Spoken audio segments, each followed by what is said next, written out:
adanya pergantian jabatan di tubuh Kejaksaan Negeri Musi Banyuasin, yakni Kasih Pidum yang sebelumnya dijabat oleh Firdaus Afandi, kini diserahkan kepada Habibi, yang sebelumnya menjabat sebagai Kasih Intel di Kejaksaan Negeri Banyuasin.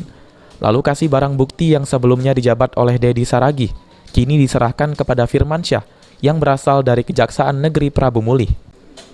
Maka Kepala Kejaksaan Negeri Muba mengatakan, pergantian pegawai dan pejabat di lingkup Kejaksaan Negeri ini merupakan hal yang biasa, yang selain untuk penyegaran namun juga sebagai tuntutan karir bagi pejabat itu sendiri.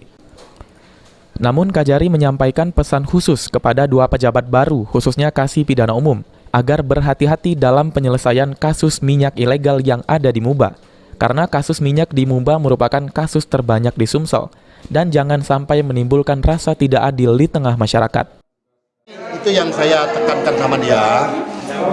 Daerah kita ini, Muba ini agak sedikit spesifik. Ada daerah lain yang tidak punya perkara seperti perkara nikah. Dan di Muba ini banyak.